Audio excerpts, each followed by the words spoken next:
E vamos lá para o nosso segundo dia, agora dos 21º dia dessa oficina sistêmica, falando sobre relacionamentos. Muito importante, e um dos objetivos aqui desses nossos encontros, é fazer com que a gente possa identificar, para que a gente possa evitar tomar conhecimento de como lidar com esses relacionamentos, tanto na nossa vida, quanto na vida dos filhos, dos netos, e aí a gente vai melhorando a nossa prole. A intenção é melhorar. Como é que eu melhoro o meu sistema? Só melhoro o meu sistema quando eu tenho consciência daquilo que não estava bem, daquilo que não foi feito muito corretamente e que eu posso então corrigir. Então, quando Freud, lá em 1800 e pouco, falou que as crianças também tinham sexualidade, foi um escândalo, né?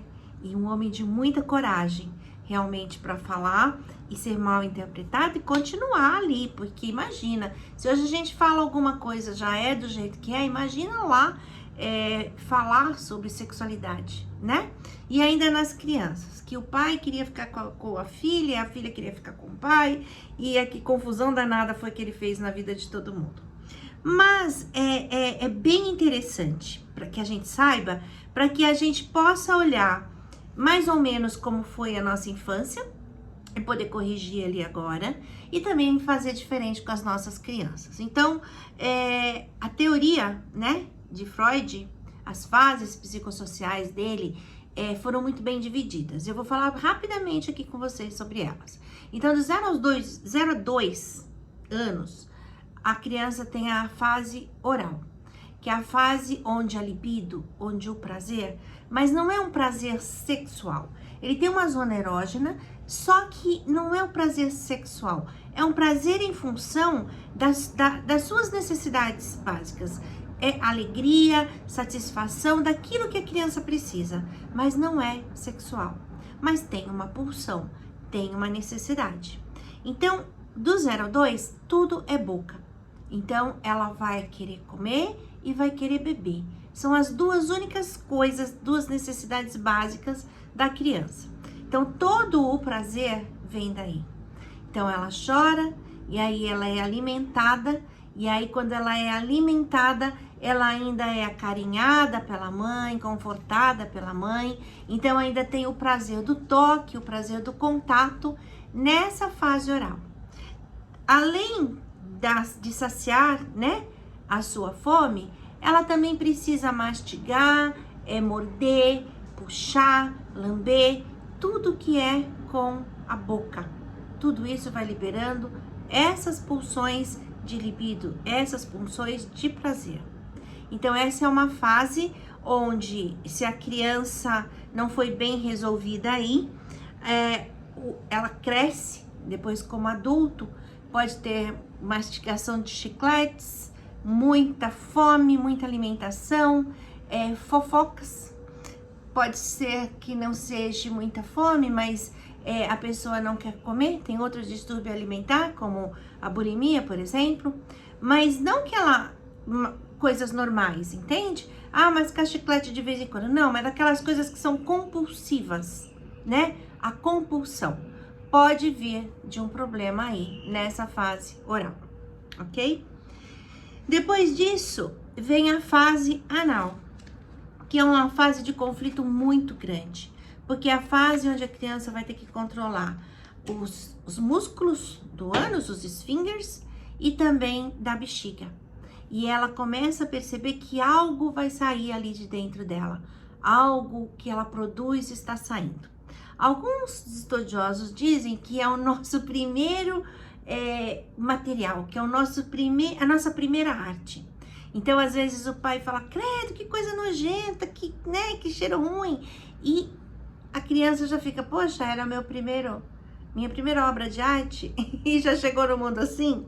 Então, mas de verdade é um conflito, porque ela tem que fazer as necessidades dela. Então, aí agora a libido já é de se aliviar, né? Fazer o cocô no lugar certo, mas ela também tem que saber onde e que horas fazer.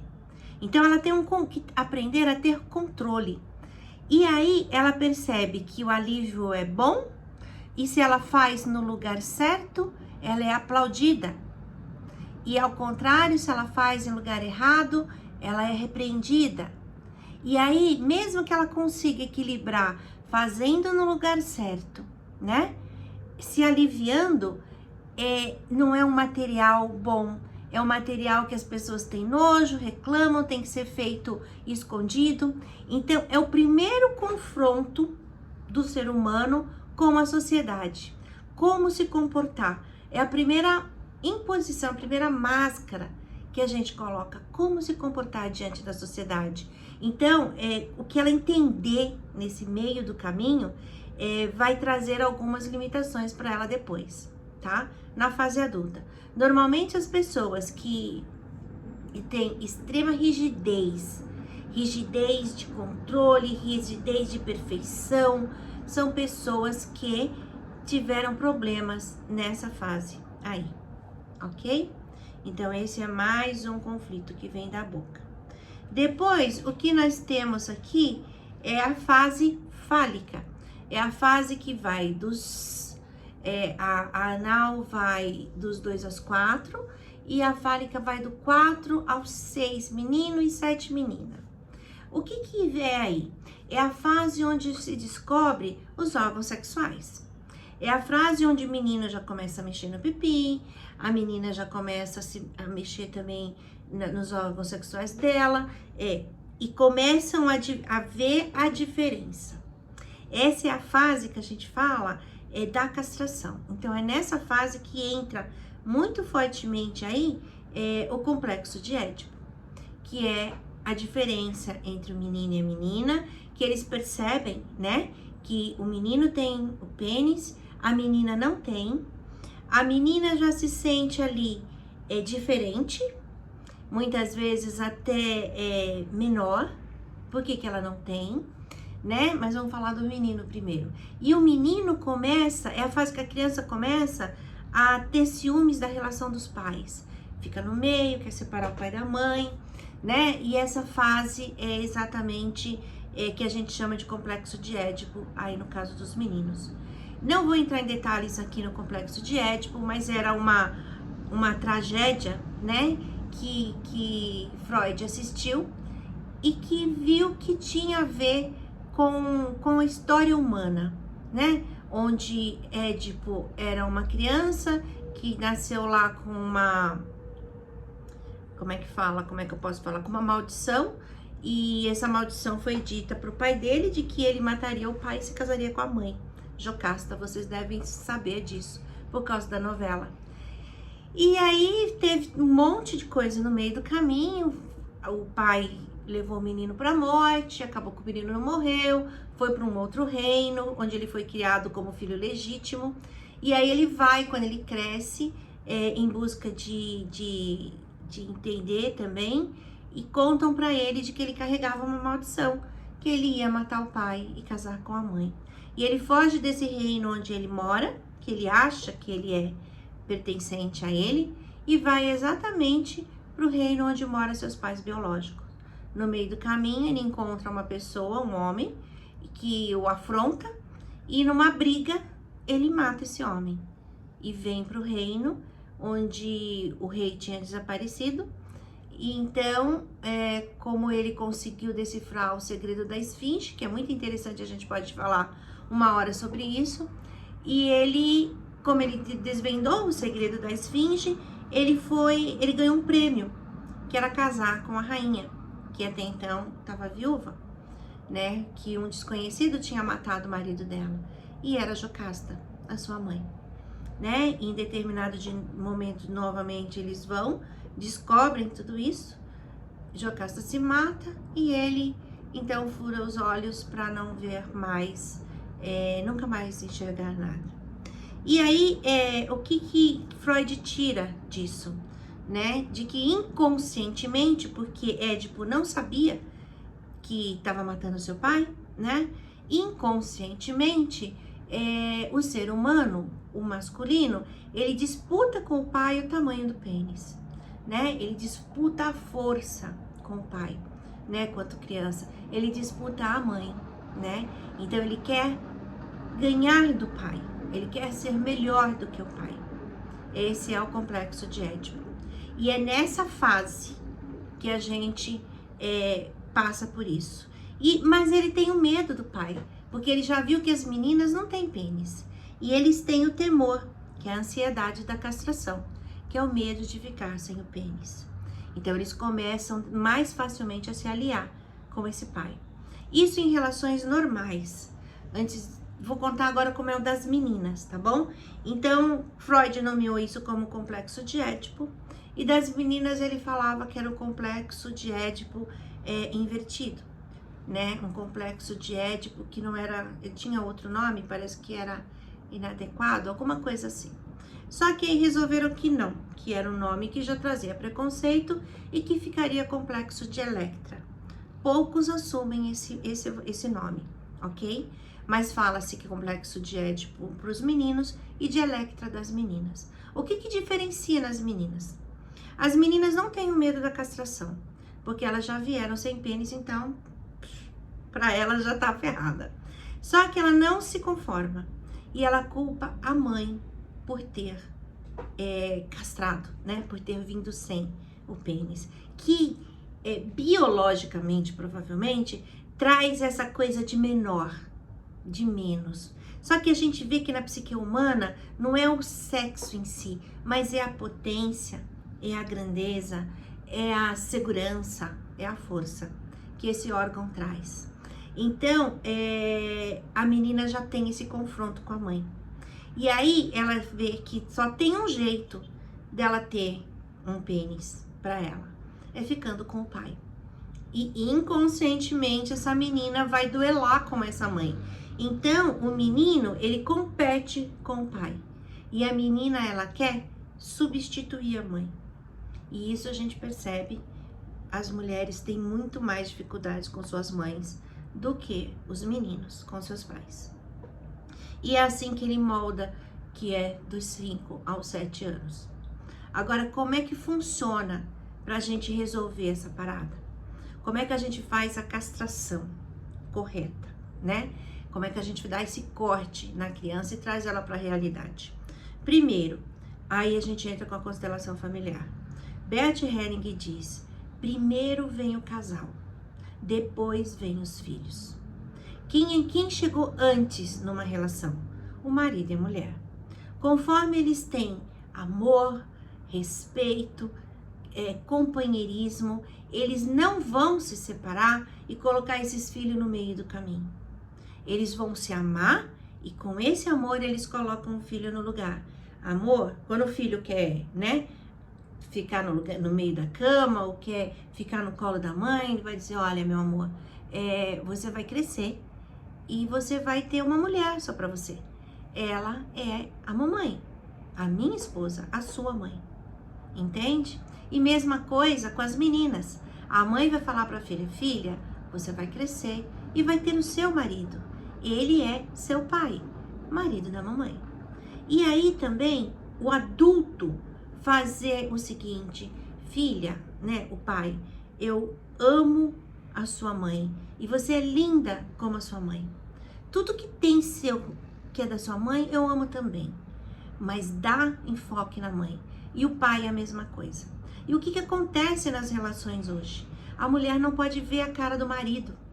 E aí, o que ela faz? Pega o filho e bota no lugar do marido.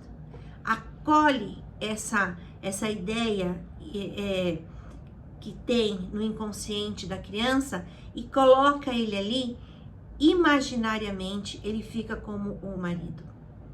Ele toma o lugar do pai. E a menina a mesma coisa. A mãe não quer ver o pai, não quer saber, não consegue fazer o seu papel de esposa e fica, fala lá pro seu pai. Ah, você é a queridinha do papai mesmo? Fala lá com ele. Vocês se entendem, se virem. E aí, essa menina sai do seu lugar e vai ser a filhinha do papai que Bert Helling fala. Então, Freud já falava isso, outros autores falam também, e Bert vem explicando também dessa forma. O que é uma coisa biológica também tem uma explicação lá na constelação familiar. Depois de passada essa fase, vem uma dos 7 aos 12 anos, que é uma fase assim, ela é neutra, tá? Ela não tem, como é que diz?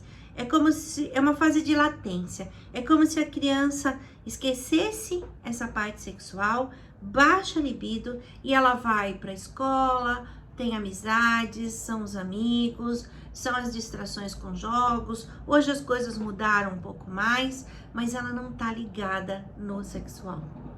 A menina normalmente não gosta do menino, o menino tem vergonha da menina, e são as panelinhas, né, que se juntam aí.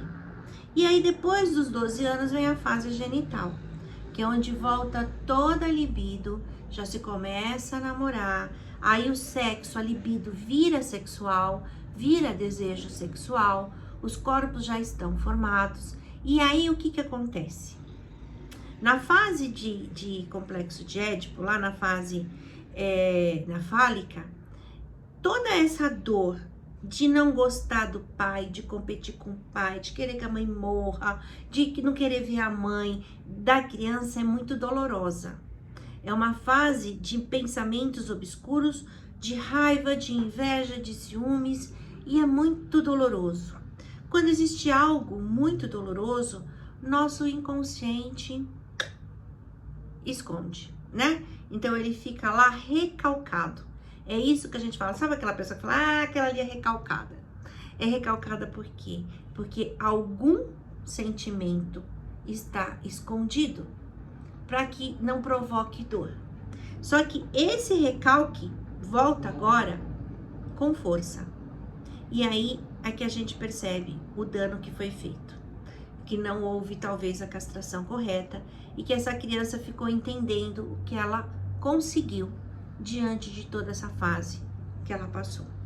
E aí ficam as filhinhas do papai, os filhinhos da mamãe, homens fracos que não tomaram o pai, mulheres que não conseguem se relacionar porque não existe homem melhor do que o pai e que julga muito a sua mãe. Então não tem a doçura, não tem a sabedoria feminina. Então essas são as fases. E isso é bem importante a gente saber para a gente fazer a nossa autoanálise, que é essa intenção. Eu me analisar, escuta, qual a fase que eu fiquei parada? O que será que aconteceu? Só que tem um parênteses, sem julgamento, sem julgar. Porque tem famílias de todos os jeitos e tá tudo bem, era o que se conseguia fazer. Tem famílias que todo mundo anda pelado pela casa, tem outras que nunca ninguém se viu, tem famílias mais reservadas, tem famílias que o pai é mais aberto, que a mãe é mais aberta, sem julgamento. Só vai buscando aquilo que você entendeu. E é sem julgamento. Meu pai traiu minha mãe, meu pai foi embora, meu pai não sustentava a casa, minha mãe batia em todo mundo, minha mãe não dava conta, minha mãe não fazia comida. Isso é deles, é deles, é o relacionamento deles. Se o pai e a mãe aceitou, é deles. Não traga isso pra você. O que você vai pegar pra você? A sua vida. Que do jeito que foi possível pra eles, chegou até você. É só isso, nada mais.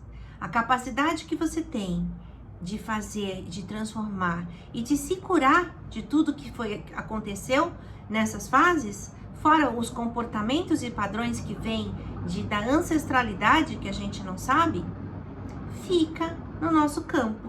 Mas a gente hoje, graças a Deus, pode olhar para tudo, pode entender e pode fazer novas escolhas, ok? Então, espero que vocês reflitam, peguem o caderninho, faz como se fosse uma regressão escrita, regride lá mais ou menos o que você lembra quando você era pequenininho, se você lembra se você gostava mais do pai, da mãe, como é que funcionava, se um tinha mais acesso, se não tinha, o que você achava da sua mãe, o que você achava do seu pai, coloca no caderninho, que você depois vai fazer as suas próprias análises. E se precisar de ajuda, estamos aqui. Beijos, fiquem com Deus, até amanhã.